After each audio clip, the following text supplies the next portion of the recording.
It's time for Verbal Tap, the show that proves fighting is way easier from outside the cage. And if you can hear the glee in my voice, it's because it's a new year. With me Woo! in this new year, 2014, Rafis 2014, we're Barza. back. How you doing Yes. this evening? I'm fine. This is the first podcast I'm stoked. of the new year. We have a lot to talk about. UFC 168 is in the books. You were there Yes. with Sebastian Vendel-Martinez. That is And correct. he is here with us tonight, so you two can tell it. You've That is already, Raf, we basically spend like an hour before this podcast whenever Raf goes to a UFC 168 event or any UFC event where he's just making me jealous with all these cool stories. You're going to have to take my word on it, and you'll get to hear some. But then we're also going to talk, you're going to introduce me, and this is we're doing this cold. I don't know what you're talking about. I know of it, but I don't know what it is. You're going to introduce me to the UFC Fight Pass something. Yes, we're going to sign up Kevin to prove that even an idiot can use UFC's Fight Pass. Or maybe they can't. I don't know. We'll discover that. But here on behalf of idiots is me. And we'll talk UFC Singapore because I guess it's related. You did have to essentially find a genie and use one of the wishes to watch the event for it to have appeared on your television. Not that difficult. That's absolutely such a perfect analogy. But Raph, it's the new year. We're back. Yes. I ask you, what is your resolution for Verbal Tap here at the podcast for this year? I have one main resolution What's that? for this podcast. Go on. Make it a better podcast. Now, Raph, don't shit on my point. I'm trying to play a game here, and I was going to say to shit on more of your points. But if your only point is to make the podcast better, I sound like an idiot because then I'm shitting on the point that you want to. Fuck you. Fuck you very much. Let's just go to UFC 168 first. Let's go to the segment. Let's bring on Sebastian. Let's talk UFC 168. Are you still there, or is this you like silent protesting? You're like, no, I don't want to go to UFC 168. I just thought I'd let the segment end so that you wouldn't have me jumping on so you could click to it. Okay, let's try that. Okay.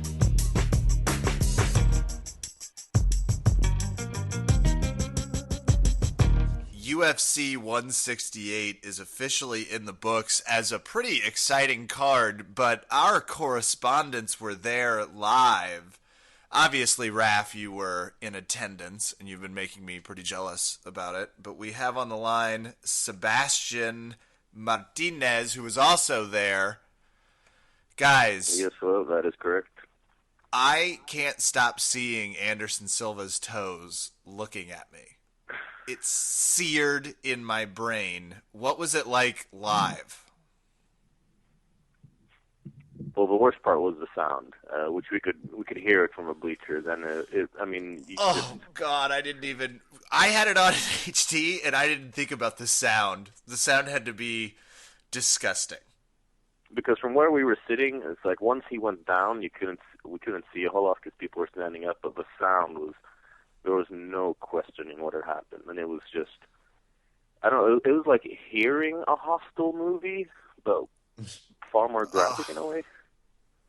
I think the interesting thing for the two of us was we saw that Anderson was grabbing his leg and then fell back. And you see Chris Weidman raise his arms like, yeah. And then all of us go, wait. Oh, the sound. The sound is the worst thing I've ever heard in my life. Oh, God. And then a lot of general confusion. And then I think some, like, the drunk people actually got it first. Because I think drunk people are just ready to celebrate no matter what happens. Absolutely. So they just go, yeah, he did something. What'd he do? That was probably most Weidman fans. So we're going to talk about all of this. Obviously, we're going to talk about the Silva-Weidman fight. We're going to talk about everything. But let's start at the top of the card. And I'm curious, you guys were diligently working the event, which is both awesome and can be a hindrance to watching some of the fights. Very correct. Raph, how hard is it to be interviewing someone as a fight that you want to see starts to take place? What's that? No. Tell me that in a different language as I'm looking at you and trying to watch this TV. It's totally what? Wait, oh shit. That fight just ended. And the What best part happened? What is like happened? when everybody is looking at the fighter and they're making eye contact with the fighter, but that they curve their mouth to another reporter and then just go, "Hey, did you guys see what just happened on the TV? Did they just get knocked out? What round is it right now? It's the third? Okay, thanks." Yeah, so how was this fight for you? So It's leading also off, conveniently like a lot of people trying to sort of ask a question and look politely, and then if they can, just sort of turn one eye towards the monitor while trying to politely listen to the fighter talk about his experience. Yeah, I don't think I could ever be a fighter. I would just be like, "None of you guys are here to see me, are you?" No. and Go watch the other fight. It's cool. everyone was here for Rap's big announcement that he doesn't think he could ever be a fighter. Just mark the calendar and day. Starting off the card, at least the pay-per-view card was awesome. Dustin Poirier, who should be, he's like a leadoff hitter in baseball. He should always be the first fight of every UFC event. He should just always, he should have that spot. He fights Diego Brandao. Did you guys get a chance to see what was a really explosive first round of fighting? Unfortunately not. We were hoping to make it into the arena for the second round, but as we all know, it ended in the first, which was both good and bad, because I really want to see it live. I really want to there's nothing that gets me more riled up for a fight than, when someone threatens to murder the other one. Do us a favor. Talk to us a little. It was super exciting to watch them on TV as well. So. Okay, Sebastian, walk us through this because Who was some of our trying to audience murder you? may not know what you're referring to here. You are making mention that there was a threat that happened. Where did that happen? Well, for those who watched the weigh-ins, Brandao came in, a newborn baby's weight over the allowed weight. And then when Poirier stepped off the scale and went for a stare down, it got pretty heated, and most of us thought that it was because of Brandao grossly missing weight. But he later revealed that Brandao had threatened to stab him in the neck backstage before they went on, and he also did a pretty hilarious impersonation of Brandao as well, which really just fueled the fire, and I'm guessing it added a bit more intensity to the fight as well. Now, Kevin, the best part about this story is that he threatened him before they even did the weigh-ins. Yeah. So it was like before they were about to walk out, he just was like, "I'm going to stab you in the neck." And Dustin tells the story in the presser, and he's just like, "Oh God, yeah, he said that," and then he missed weight. like a Chael Sonnen joke, but in real life about Brazilians. Right. That's okay. First of all, that's the first time I've ever heard of anyone using and a knife is to stab someone is such a personal thing. And then to miss weight, like the stones that guy had. And then let's add in the hat trick to get violently knocked out with 6 seconds left to go in the first. And I'll give you... You see this steak knife I'm using right now to eat this food I shouldn't be eating because I'm so fat? Yeah, I'm going to stab you in the neck with it as soon as I regain consciousness. And you know what the best part about this is? You guys probably couldn't hear Joe Rogan's coverage, but he spent most of the fight talking about how Brandao's biggest weakness is his endurance, and that Coach Jackson has really beat in some discipline into him. So apparently that discipline doesn't extend to keeping the knife out of your opponent. Yeah, the knife that probably reeks of barbecue sauce, by the way. Oh, I am going to ask you guys this because I wrote down my biggest note about what Diamond did was stomach punches. He did a great move where he did that forearm check where he put his forearm directly into Brandao's neck and then just really wailed on his stomach. My question is, why don't we see more mid-strikes, punch strikes in the UFC? Because it's a really successful strategy. Do either of you have an answer? So it depends on who you look at. I mean, Nick Diaz is known for his body shots, and Alexander Gustafsson, when he fought John Jones, he changed levels pretty well from head to body. And if you look at Max Holloway, he knocked out Justin Lawrence with a body shot. I think it's starting to become more popular, or at least fighters are starting to see the significance of it. But I think it's some kind of, it sits ingrained in a fighter's mind to go for the head. But I think now that we're seeing how effective those techniques really are, I think we're going to see it more often. In fact, there was a technique or an article by the technique master Jack Slack talking about how body shots were a future of MMA. So I think it's only going to be on the rise from here on. Very cool. Great fight ended abruptly with Poirier doing a direct cross and knock Brando out.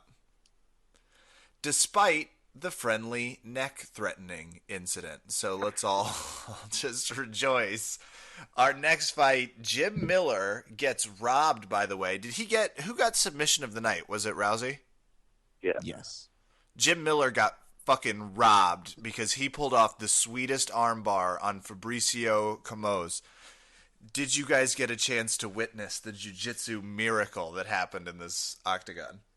Yes, we did. I don't know that I would call it a jiu-jitsu miracle because... Fair. That was an over. I shot a little over. Yeah. I was just trying to throw it, and I did. Let's just call it a real... I put in my notes it looks like Jim Miller's amazing. Okay, amazing is good. Yeah, it was an amazing finish. He was patient with it. He transitioned beautifully into it. Does anyone else want to jump on the Kevin bandwagon that Jim Miller got robbed for submission of the night? Yeah, I mean, considering that Rousey already won fight of the night, and that, I mean, let's face it, as far as her arm bars go, I think we've seen nicer. And like Raph said, the patience and determination and technique that Miller showed was just really good. I mean, it was a little hard to see, like watching from where we were. But when I watched the replay, I could just see how well thought out that whole move was. And let's not forget that Fabricio Camus is a Brazilian Jiu-Jitsu black belt as well. So that's what I was going to bring up. And scored it over anyone. Yeah, it's not. I mean, if you're really being technical about it and you really want to say who deserves submission of the night, well, Ronda Rousey got an armbar on Miesha Tate. Shocking. Not exactly the world's leading wrestling or jiu-jitsu artist. An armbar we've seen Miller before also. Yeah, exactly. But Jim Miller's patience with a style that nobody was saying, man, I see Jim Miller taking this by submission. And not just by submission, but by a disgustingly sick armbar that takes patience and time to... Oh, no, let's give it to Ronda. Why not? Okay, it's cool. Yeah, BJJ Reddit's going to love us for this. Nobody even talked to Jim Miller at the post-fight press conference except for me. I was the only one who asked him a question. And so not only did he get robbed of the submission of the night bonus, but no one even gave him any attention for it, which is, I mean, a shame because Miller's always been a top fighter. Well, I'm glad you two did, because you two are professionals. That's true. Thank you, Kevin. And I know that it's so, it's so welcoming on this podcast to have the Barbara Walters of MMA journalists with us once again, when Sebastian loves to name drop and be like, well, no one here was else asking Jim Miller a question, but I name dropped him one because I'm a true professional. That was it's hard to tell who I'm talking to, except I'll just assume the funny one is Raph. This next fight, gentlemen, well, this one actually we got a Tibau Johnson replay before we move on, which was a fun, exciting knockout from Johnson. But then we did not. We got lots of silence and waiting. Okay, but sure. Oh yeah, that's what you probably saw. while we watched that, then Travis Brown beats the holy shit out of Josh Barnett. And I love me some Josh Barnett. I was shocked, but what does this mean for Travis Brown? Doorstep of a title shot, I say. I mean, the only fighter left for him really is Fabricio Verdum. I mean, in my opinion, that's the only fight to make right now. And before we go into talking about that implication, what did we learn from this fight? Never I don't fight want to that try and, out. more specifically, I'm not going to try and take him down. I'm not going to try a double leg or a single leg because I'm afraid he'll cut off my head with his elbow. But even doing that, he might kick your head off with a front kick. Yeah, fair. He threw... God, so I guess what we learned, Raph, is that Travis Brown is one bad motherfucker. He is very, very, very dangerous. I think the weird part was, you had Josh trying in for this single, and then kind of switching it and trying to push him up against the cage, and kind of getting clocked for it. And you're thinking maybe this is a good time to abandon this. But I think Josh is one of those old school guys who's like, oh, I've taken like 20,000 elbows and I'm dead. I think I would have Yeah. been dead, too. I'm pretty sure I would not have recovered. And you can see Josh Barnett. This is what I love about, like, tough, kind of badass fighters. He looks at his corner, he's like, I got knocked out? And they're like, yeah. And you can see he was just like, oh, okay. Okay. Yeah. That's... It's I part of the think I know game. It what happens. happened. It does He happen. is the War Master. It's a great nickname. I like the War Master. I'm a big fan. So then we at home, while you guys were staring at an empty auditorium, saw Chris Lieben get knocked out by vintage tough 17 Uriah Hall. Cross-hooked him, and it looked like Lieben was out before he finished the step. Did you guys see this one? Yes. Not really. Or we saw it from the media room while doing an interview, and it was over before I had a chance to see more than 3 seconds of a fight, unfortunately. No, I totally allowed you to be doing your journalistic part and interviewing while I was watching the fight.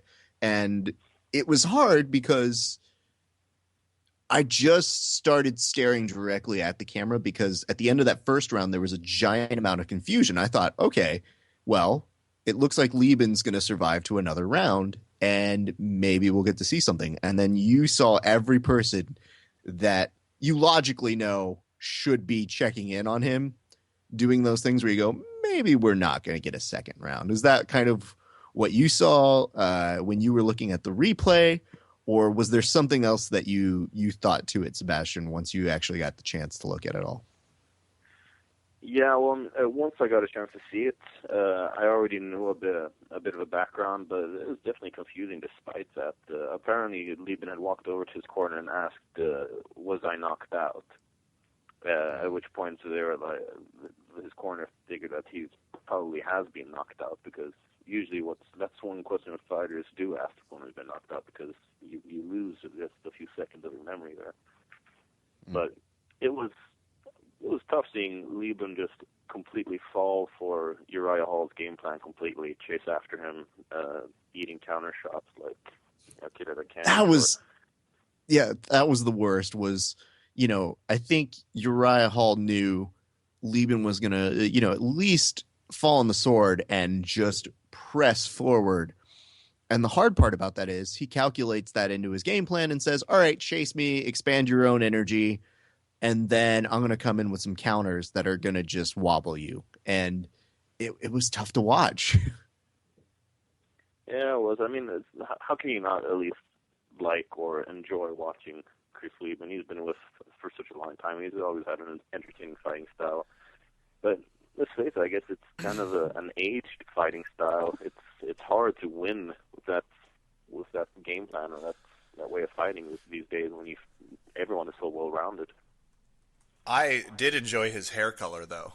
The bright red. Of course. It's going to make me miss Chris Lieben. No, it was a great fight. Uriah Hall showing that tough 17, and it was almost a perfect recreation of his fight versus Bubba McDaniel. But next up, earning Fight of the Night honors, and rightfully so, Ronda Rousey versus Miesha Tate. I have but one question, and I think it's the question of anyone that watched this goddamn fight.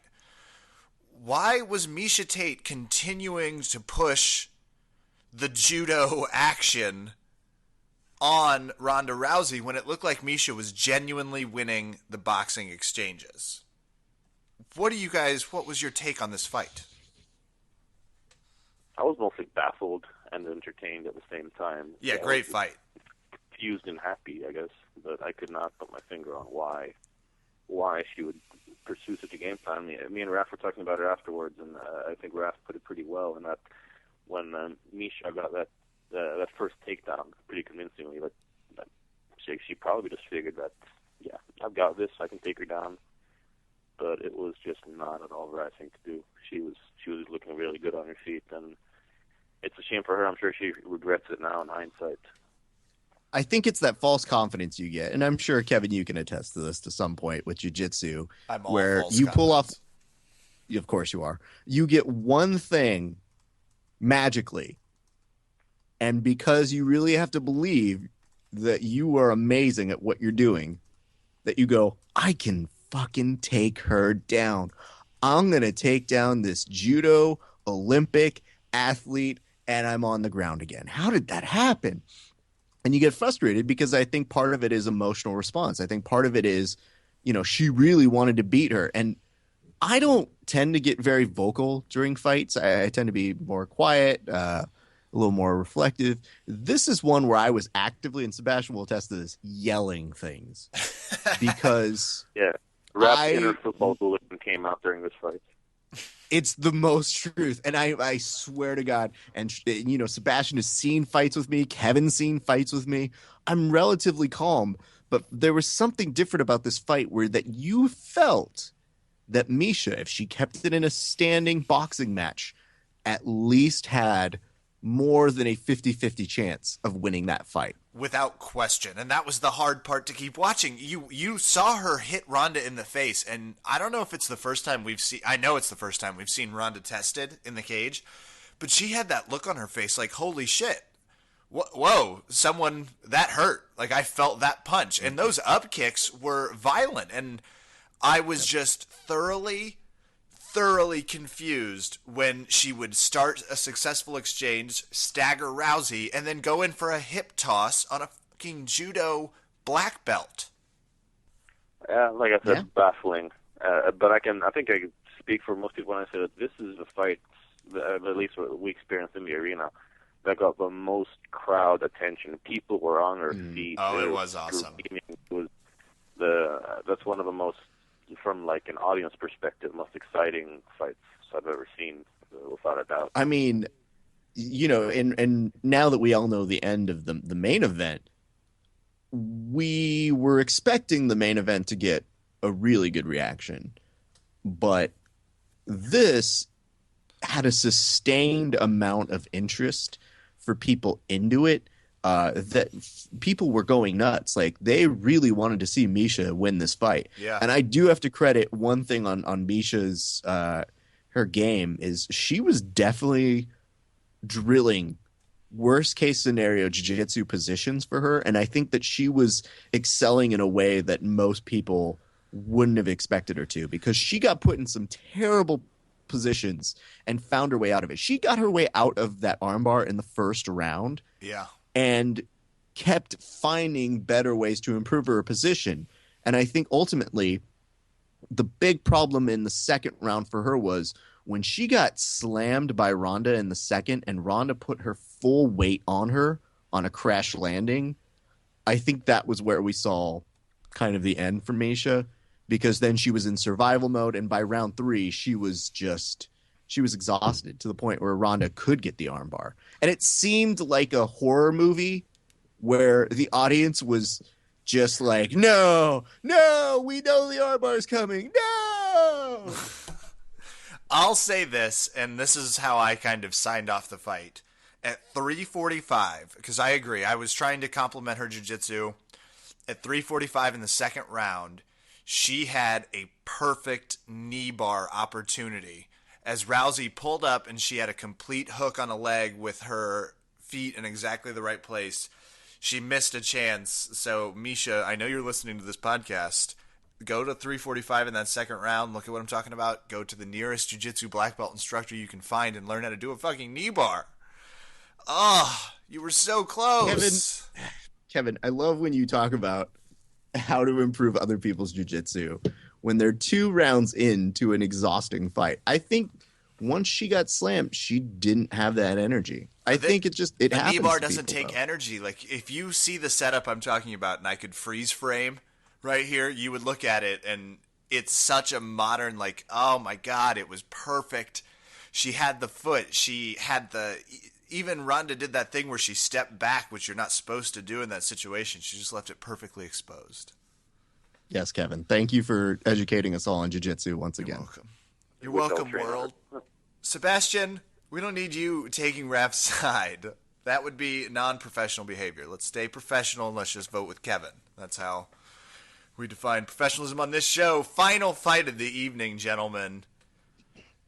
Chris Weidman defends his title against Anderson the Spider Silva in one of, Raph, you said it on Twitter and there's a reason it got so much attention.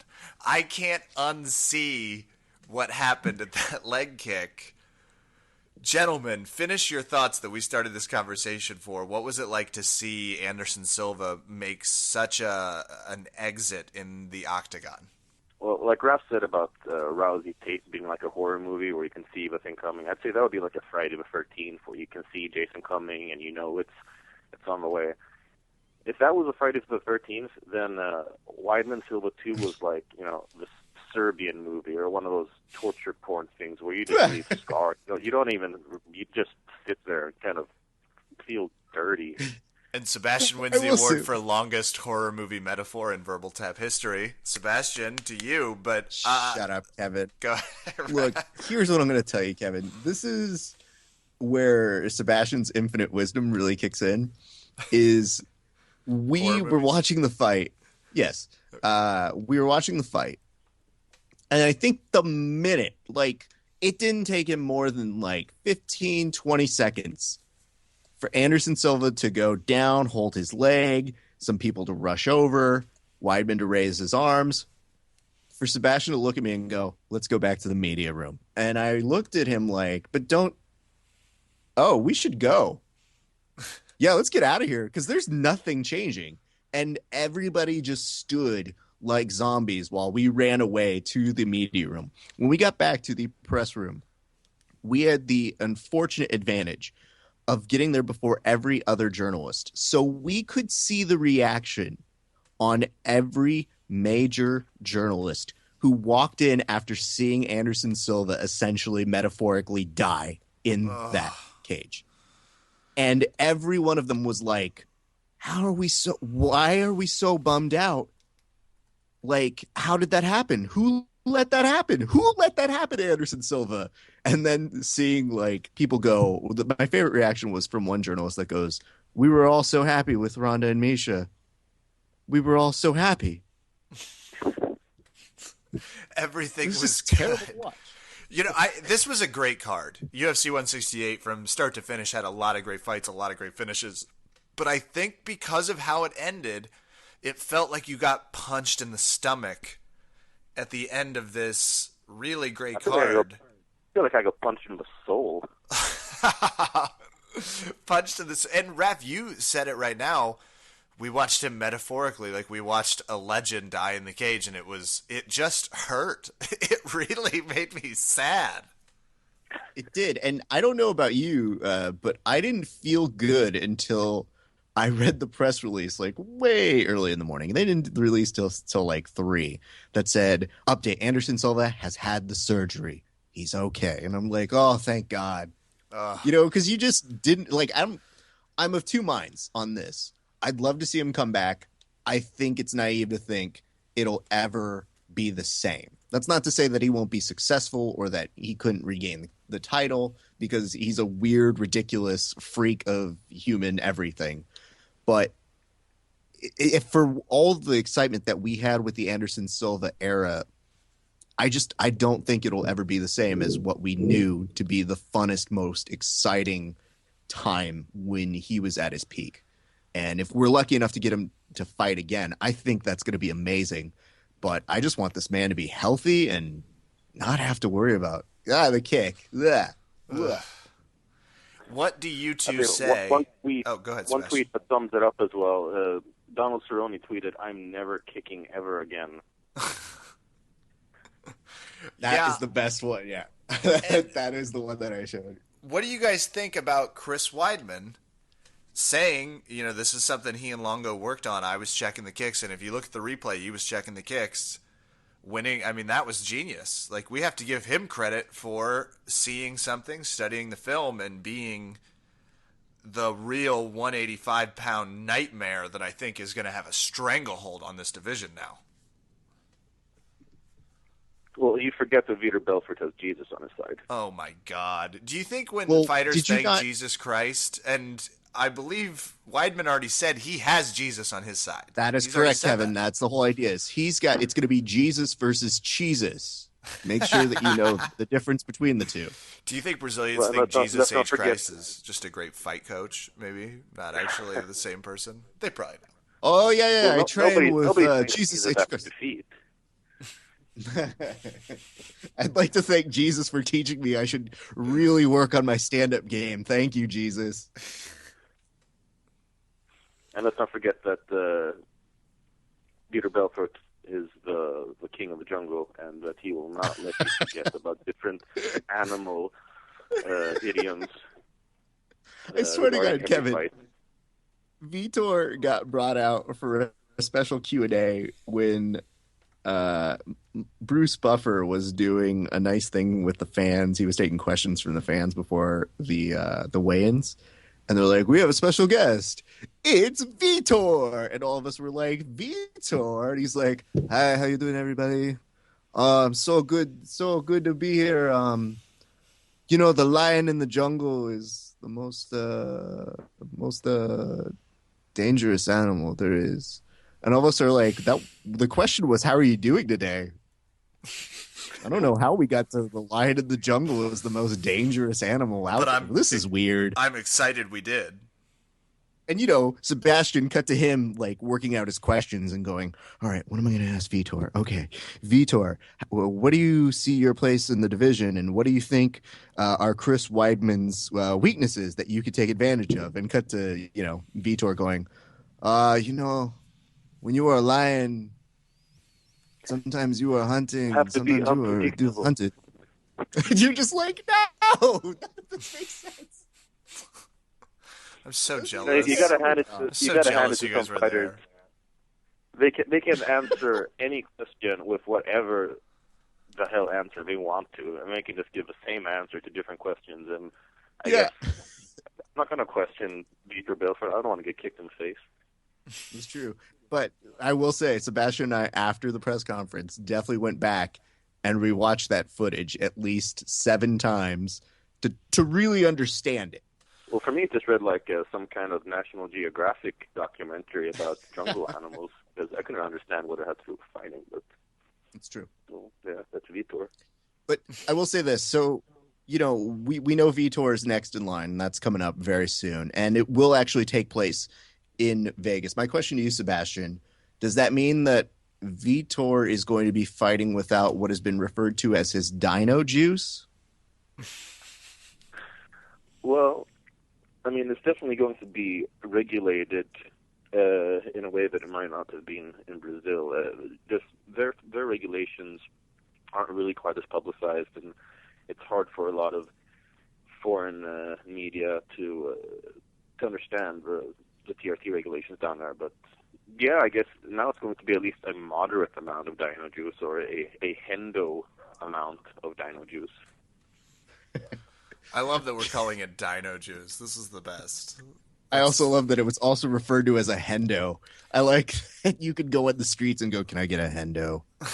And they'll know exactly what you mean. Gentlemen, UFC 168. I loved it. I thought it was a great fight card. Any final notes, Raph? Actually, I have a very, very important note to make, though, Kevin. Oh, the floor is yours, or the podcast. You get it. Thank you. I hold in my hand the results of Over Under Kevin. Oh, God damn it. From UFC 168. The result is the winner, not Kevin.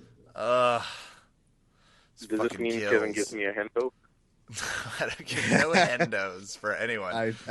I will say it took a very wrong turn when you used the word Hendo. But I would like to reveal the score was a very close, gentlemen. You guys were neck and neck. The end result was 6-5. Ooh. So we pulled a real keeping our calves together on this one, and That's right. made it close. So Kevin, remind us, what is it that you're supposed to do for Sebastian? It sounds so much less cool when I say it out loud, though. I have to send him 2 items of my choosing. 2 random items, yes. 2 random items. I also think that you should have to credit him on your Facebook. Like, you have to write a status complimenting his better ability at picking than you. Is that fair to you, Sebastian? That's accepted. That's very fair. That will be like a Facebook Kendo that he gives me. It's a public one. Stop saying that. It's so bad. Oh, now it's worse than the kick in my head. Ugh. Sebastian Vendel-Martinez, it's always a pleasure when you're on the Verbal Tap hot seat, which is, we've never called it before, but... Well, yes, it's been a pleasure being here. It's been very fun both times, and it was awesome watching a fight with you, even if it was at times terrifying and made me very sad and inside of me. Hold on, inside of you? I'm sorry that I did most of that work to you, but no, it was a blast. Sebastian is a good reporter. I complimented him when we were there, but I think it stands to prove his stuff has gotten exponentially better, and it stands to get even better the next time I see him. So, guys, if you have a chance, go to mmanit.se and check out some of his work, some of his interviews. Kev, you're going to love this. When we got to talk with Matt Serra, I felt the exact same way you did when you ran into him last year, where you're just like, let's interview him for an hour. Gotta talk to him. But Sebastian, nice to hang out with him, really. Yeah, he's hilarious. Really just to chill out with him. And Sebastian got Jake Ellenberger. There was some scrums that we got with Kat Zagano. Keep going. You promo your stuff. I'm starting to forget who the hell we talked to. Minotauro Nogueira, but we got after the pre-fight press conference. That was pretty fun. That was pretty sweet. Legend. That was really cool meeting him. It was interesting to see John Delante want to go after Shogun as well. We talked to, and who else? And the rest. Yeah. But yeah, go check out Sebastian's work. It's really good stuff. And guess what? It's in English, so you can actually understand it. Not when he's talking that other weird language thing that he talks. I don't know what it is. I don't either, but I do appreciate that he's got all these languages. Gentlemen, great work at UFC 168. Thanks, Sebastian. We'll be right back. Thank you, gentlemen. Audience of Verbal Tap, first of all, thank you for listening. It means the world. Second, tell a friend that also might enjoy the show. Maybe it'll mean the world to them. I don't know, but it might. C, leave us a rating on iTunes. Follow us on Twitter, Verbal Tapcast. Thanks so much.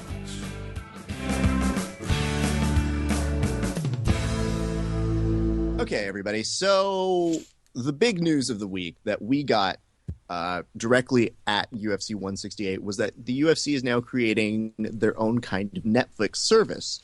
And they decided that the best way to premiere it was to make their foreign events, so the ones that we don't necessarily see in the right time zones, available so that you can both watch them live or like you would on Netflix the next day at your own convenience. Can I tell you my initial response? What was your response? No, I'm listening to you now. That sounds awesome. That sounds like Netflix for the UFC. It's like, oh, we're going to get behind the scenes fighter stuff. It's going to be really unique and dynamic. But you gave me the website. You put it here in our chat, ufc.tv/page/Fight Pass. I'm going to go to that. You continue explaining. Okay, so the problem with this is UFC's demo, they really love appealing to those 18 to 34-year-olds. They love the internet. So they decided that they're going to give this to those kids. they've pushed this a little early, so it's not quite as refined as it's supposed to be yet. UFC But Fight Pass. we do know that someone like Kevin is a special 18 to 34-year-old. Yeah, basically. It says anytime, anywhere, you're passed to the UFC. Free trial through February 28th. Okay, this looks awesome. So let me start by clicking. It has 4 tabs here: live events, events replay and UFC Fight Library, television shows, and original content. And let me be very clear. If for $9.99 I get all of those before this segment is over, I am signing up for this fucking thing. This is genius. Okay, now this is great. Okay, it is $9.99 a month. That's insane. That's daylight robbery for all of this. Why is that robbery? Because a UFC event's what, $60, $50? It shouldn't even. Well, it depends on which event they want to hike up, but normally it's 44 or 54 for the hike. Pay-per-view events. They don't come with it. They don't at all come with it. Well, okay. Let's get there, Kevin, okay? No, I clicked on the first link. It says pay-per-view events. It's not with the subscription. What is... Kevin, let's start. Wait, Hold on. Have you signed in? Have you created an account to sign in? I have not. That's what you need I'm reading it. You don't get Kevin, you have to event. Sign in. No, you do not. You don't get the event. You do. If you sign into it, then you get the event. The thing is, you don't get the pay-per-views. You don't get Those the will pay-per-view. still say exactly the same. But there will be a window because the UFC is very clear that they want all of their content to be up on this. So that means if you're patient enough and can wait, at some point a pay-per-view is going to be on the Fight Pass. Does that make sense to you? Yeah, it makes perfect sense. Okay, so I'm going back to Fight Pass, and it's weird. It still seems to be proclaiming. Okay, hold on, though, because this is also... I'm about to click on the next tab that says The Ultimate Fighter, Raf. One of my biggest complaints was that you couldn't watch The Ultimate Fighter. So if you can watch The Ultimate Fighter, this... Oh, fuck yourself. You have to... No, it doesn't do anything. You have to sign in, Kevin. What is this? You don't have to sign in. You have to buy the goddamn thing. First of all, you're not buying anything yet. You'd have to buy the season pass. That's okay. This is ridiculous. So what does the $9.99 get you? I'm not 1,000% sure. It doesn't get you the Ultimate Fighter. What you do is, when you sign in, you can watch all of the content that they have up there for free. But you have to sign into it first. What is the content they have up here? The content that you're seeing, you can watch the Ultimate Fighters. You can watch a whole bunch of old fights. None of the new ones. Pay-per-views that have been. Okay, first of all, let me say this. This is great, and this is an awesome idea. I think I fully understand after looking at this page for all of 5 minutes what it's worth. You get access to previous archives. Yes. Okay, just say yes indignantly. This is so stupid. The biggest problem that things like Netflix and Hulu and all those networks started to encompass is that people just didn't want to watch old shit after a while. You had to start generating content, expanding. That's why yesterday was original content. And you can watch yesterday's fights, which you said you had a hard time trying to find, which I knew you would because I said, you know what the hard part about this is? Kevin is on break right now. And Kevin's back home in the safety of Kansas, where things are simple and people talk to him a certain way and he understands things. But when I bring this technology to him, he's going to be confused. And he's going to be confused where he gets angry. And when he gets angry, he's super defensive and is like, no, I don't want to sign in because signing in's hard and I have to create a username and Kevin's brain hurts. This is why I'm trying to walk you through this. I have a sign-in name. Did you already do that? I have a UFC.tv account. Yes, I've bought fights from the UFC before, which I would still have to do with the $9.99. This though. Okay, this is shut up. No, this isn't about signing into it. I am signed in. I still have to buy things. I'd still have to buy the upcoming pay-per-view, and the most recent one isn't up yet. Because when you get the Fight Pass and you sign on to Fight Pass, I would still have to buy the Ultimate Fighter if I wanted it. This is ridiculous. No, you don't. When you sign in to the UFC.com under your Fight Pass login, then all you have to do is just press watch video. That's all you have to do. It That says doesn't sound literally like all I have to do. you put a mouse over it and it says watch video, and then you just click the part that says watch video. Is that what they told you at press? Is that like what they showed you? No, it's what I've done. It's how I watched yesterday's event. Oh. Good for you. Oh, yeah, yesterday's event, but this is I don't even really want to pay 99 But I don't to watch want yesterday. I want event. today's event. Yes, the website appears as though it will give you all of these things. That's not accurate. Pay-per-view. It's look at this. It still costs $59.95 to watch the event. But I will agree with you. I can watch. It's going to cost $12.99 to watch Rockhold versus Filipao, which I believe is free on television. That's the problem. If you are, I think, trying to piece these together individually, I think they're going to try and charge you individual for them. The idea is they want to give these foreign markets some form of exclusivity. And here's the thing that works for you and I, and yet doesn't. Because you and I ingest all UFC content at some point or another, right? Yeah.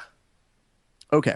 So for someone like you and I, we have a podcast, so we can write this shit off. So screw these guys. They're dumb. But $9.99. Exactly. No but problem. The hard part for us is when we're watching this stuff is sometimes I'm at work and I don't get to watch the fights at the same time you do because your work is already done. Yeah. You know, like our time difference from being in two different time zones really sometimes sucks because they'll put on a fight somewhere and they're like, okay, fights, the previews are on or the prelim cards are on at 2 p.m. Singapore. And that just doesn't work for me here. So what they're doing is they allow you to come into an event live as it's happening or start it all the way back at the very beginning at the convenience of yourself, which is great. But the thing is, who is this marketed to? That's the bigger question. Because you and I are jerks who have our own podcast. What about the average consumer who doesn't give a shit? Couldn't they piece this together on YouTube? Yeah, why would you want to watch old things that you know the answer to for $9.99? I find this bizarre.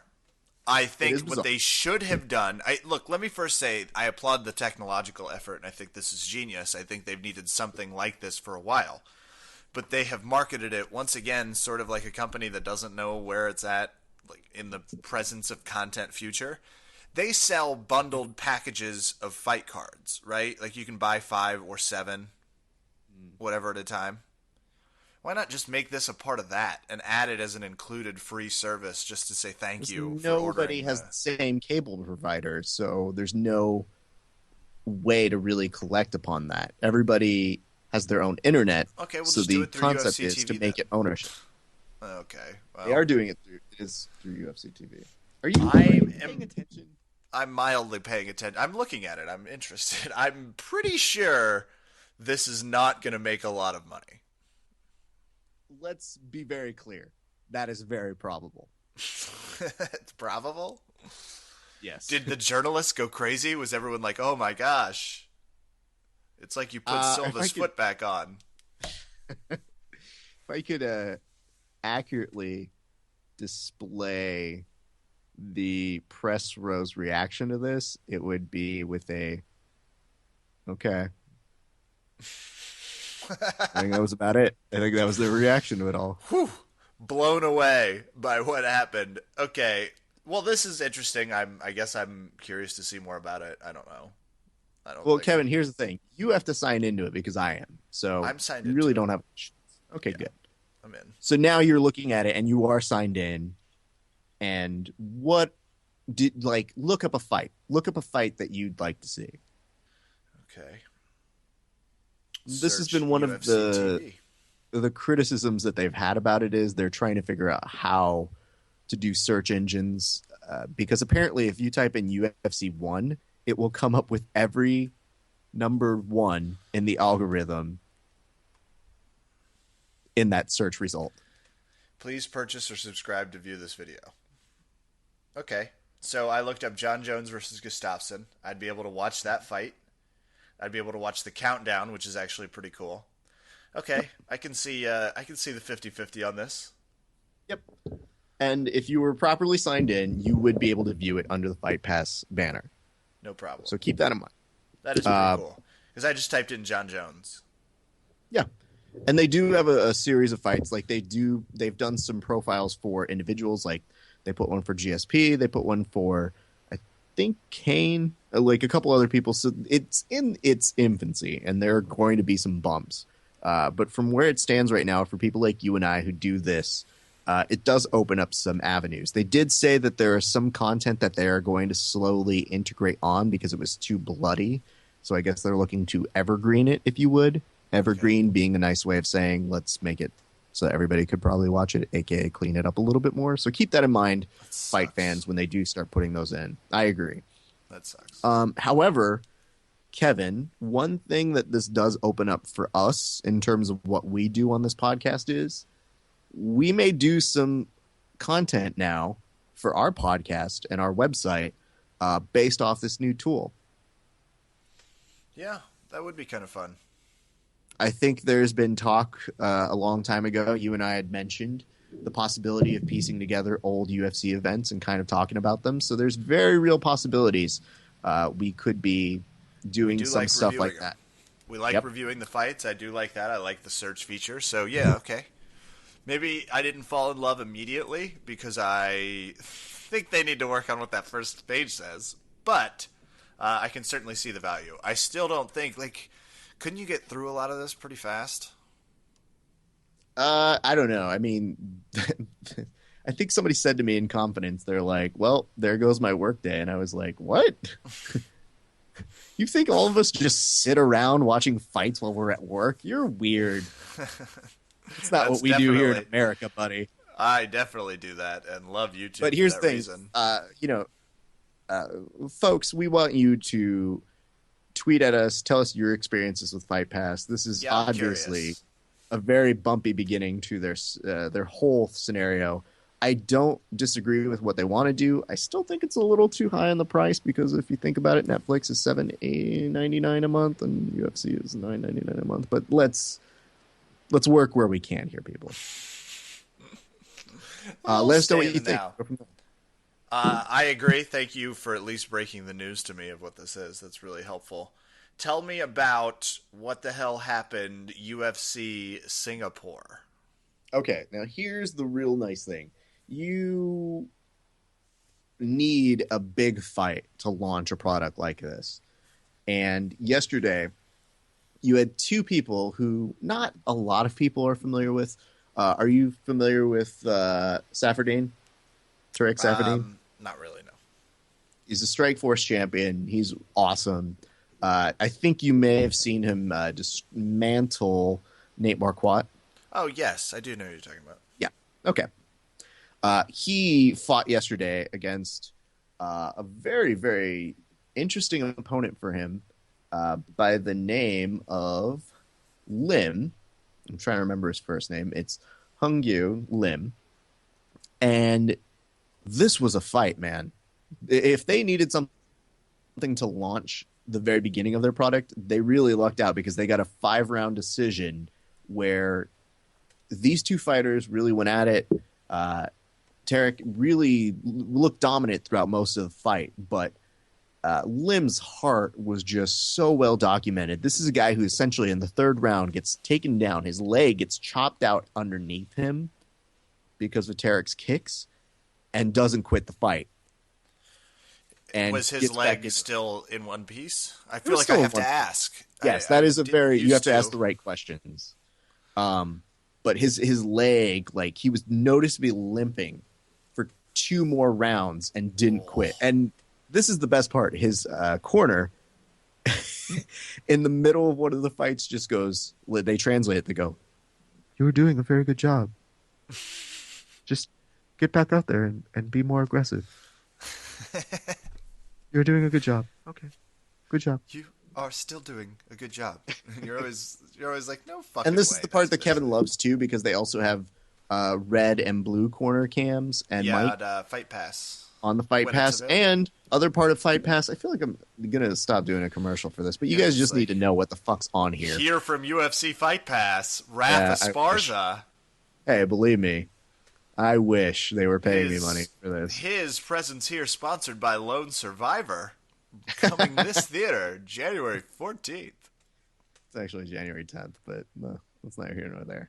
What I will say is they do have channel markers so that you can skip through all of the BS. So if you just want to watch the fight and you don't want to hear John Anik and Brian Stan do their pre-fight talks or walk you through it, you can click on the little markers that just say, go to round 1, go to round 3, go to the decision. So that's a really cool feature that they do have on there that I really do appreciate, aside from the multiple angles, which I think you'll find for more of the pay-per-views. I think that's what you found when you used it on the iPad app, which will probably be a little similar.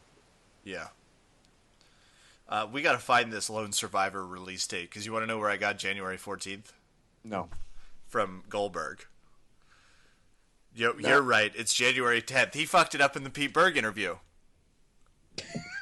He fucked it up in the Pete Berg interview with him and Marcus Luttrell. He said January 14th. Because I made a note of it. That's funny. Sorry. We bring you all the coverage you can handle here at Verbal Tap. Even the most minute of mistakes will get picked up on, especially Goldie. Come on, buddy. You only had to really memorize 2 things. The title and the date. And it was probably on a cue card. Come on. Damn it. It's, sometimes just a little unprofessionalism really gets under my skin, Raph. It's true. Even on live broadcast, and few things less professional than missing the date of a war movie. So, good fight card all around in Singapore. The Republic of Singapore, by the way. Not a lot of people know that. Yep. So I would highly encourage you guys to check it out. There are a couple good fights in there. I actually have to go back and watch some of the preliminary card. But just for fun, do you want me to hear you read the winners? Sure. Winning via, it's hard to tell, Kawahiri beats Soriano. Kinimoto defeats Dutra. And Kang defeats Shimizu. Oh, I saw that episode of the Ninja Turtles once. That's a good one. Yeah. Tatsuya Kawahiri was the name that I was like, that definitely offended someone's honor. Definitely. He won via Someone had submission. to kill themselves right after they heard their name like that. These podcasts, you should run as something through his stomach. No, stop it. No. Kinimoto. I am the bearer of the offensive name explanation, so that's, you don't earn that title. Or excuse me, you're not given that title, you earn it. I've been on break. Let's just go to the end of the show. Right. Let's finish this.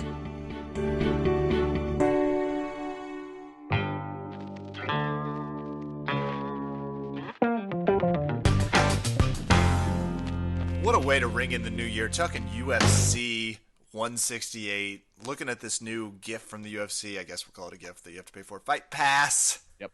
That Raph's in a passionate love affair with. I'm not in a love affair. I just need to outline it for fans. Just to admit. They can use it as well. Journalists have to keep up that fourth estate, Raph. Kevin, if they don't watch the events, our podcast is useless. True. But... there's no current events. If they didn't watch those, they could listen to our podcast, and then we would therefore fulfill a use. Potentially, but that would mean that we'd both have to have watched them. Yeah. Well, you're going to need a clipboard to follow this argument if it goes any further. So we're just going to rattle on. Always fun talking to Sebastian, and I can't believe I lost, except I can believe I lost. That makes a lot of sense. You're not that good at this. My boss bet big on Weidman. So I'll have to. I could hear him screaming from Pennsylvania when awesome. Weidman won, because he was still a big underdog. So that'll do it for us here. But if you know the show, it's time for shout-outs. First shout-outs of 2014. And I'll go first. BJJ and MMA Academy out there in Chantilly. Can't wait to start training with you guys. A little sore throat situation, or else I would have gone in yesterday morning as well. I think I have strep, but that's not what this shout-out's about. God. So, I know. A little antibiotics going to needed. Thanks. Happy New Year, guys. So, that'll be fun. No concept jiu-jitsu out in Maryland, but over the holidays I got to train with KC BJJ which was fucking awesome. Jason Bircher, the black belt out there, is the head instructor, just running one hell of a school. Like there's like 25 people in there rolling. We were playing a special night before New Year's, King of the Guard, which if you've ever played it, you basically roll as hard as you possibly can, trying to pass or not get passed in the guard for. It felt like we did it forever. I could barely walk the next day, but ton of fun. I got to roll with Travis Conley, who, boy, really earned that brown belt. Very tough, tough guy to roll with. So incredibly fun, but it was just great. A ton of guys training super hard, and girls, excuse me. They had a big group there, and everybody goes at it with at 110%. So it was amazing. I'll definitely be back. It's great to see Kansas rocking in a tough jiu-jitsu school. It was like 5 degrees in Kansas too, and as I walked out, you could just see the steam. Like the glass was just fogged up from start to finish. It's sort of a traditional sort of storefront as you walk past it. And there was just hot air coming out of this place that had, everyone sweating booze and trying to shield the holiday hangover. Also, big shout out to my parents for hosting me for a week and a half. Tons of fun. The whole family out there in Kansas. That's it for me, though, Raph. And, of course, Happy New Year to you, sir. Same to you. Thank you. It was nice to get some family time in as well here. The best part about this is this is like my last double hiatus working for the Tonight Show. Yeah, this is the home stretch. I've been seeing the commercials. Yep. So it's kind of weird that like for the past 2 weeks, I haven't been at work for the Tonight Show, but I've been all around doing UFC stuff. Christmas happened, New Year's happened, and then all of a sudden you're just like, okay, now we're back on the show tomorrow. How the fuck does this work again? So that's going to be super exciting to see. So my thanks to everybody who I did get to see this trip. Big thanks going out to Valley Martial Arts Center. VMAC! It was really cool to get some time to extended train there because, normally I'm in and out and I'm always trying to get in as much training as I can. But when we're on hiatus weeks, I can take as much time as I want whenever I'm there. And I always like seeing a couple of our new folks who are coming in. It will be very good to get you guys into our rotation. We hope you like our instruction. We hope you like our classes because they're really good. Special shout out to our friend Vagabond BJJ on Reddit, who recently said he was interested in trying out a gym. Doesn't have a ton of money, but turns out Valley Martial Arts Center, very reasonably priced. So we hope you make it on out, Vagabond BJJ. We also want to give a shout out to Tony Passos in Virginia and Infinite Fighting Concepts in Maryland from our pal Zavlowski on the BJJ Reddit forum as well. He just wanted to wish you guys, I guess, a good day and also good training. Also, you guys should probably check them out if you're in those areas. Kevin, that's close enough to you, so you should probably go investigate those for us. I should. Virginia and Maryland are close to me, pending where they are at in their respective states. I was about to say, I just signed you on to make a 4-hour trek. I like that Kevin agrees to it, and then Alpha Air is like, "What the Raph? That was out of line. How dare you?" Pending what time it's traffic. I'm hitting the secret button we have here that's like, "Shut the fuck up." Next shout out goes to Curtis Williams. Curtis Williams is a coworker, really nice guy. I can't say enough good things about him. I don't know that he has a ton of interest in MMA, but that's okay. It's perfectly fine. We have plenty of people who listen just for our soothing and entertaining voices, one might say. But to Curtis, thank you for listening. We hope you enjoyed it. I also want to say big shout outs to all the folks who helped us at the UFC this past weekend and a half ago, and also the good folks at MMA Knit for helping hook that up. I hope you guys are doing good. I hope you guys go check out MMAKnit.ca. Really good entertainment, really good stuff, and you will see Sebastian do some pretty decent interviews that you might know the guy who's holding the camera produced and did pretty okay himself. So keep that in mind when you guys are looking over there. One final big shout out to Sergio Peñas over in Vegas. Paul from Open Mat Radio. I love Paul from Open Mat Radio. We don't. Okay. my BJJ podcast nemesis, Paul Moran. Sure. Well, you guys probably got a chance to settle your differences once and for all, right? Mm-mm. Okay. So Paul, being the jerk that he is, when I send him a text that's like, hey, dude, I'm in your hood. I'd love to come train. He's like, ooh, I'm actually in L.A. So first off, dick move there. Yeah, huge. But then he's all like, why don't you go train at my place? And I'm like, what's the point if I can't beat you up? Anyway. I'm sorry to hear that, Ref. I appreciate your effort, and I applaud you. Thank you. Unlike some people who Paul just from leave town. In, on, or around the mat radio. I will say this, though. So, Paul was nice enough to put me in their direction. I go down there.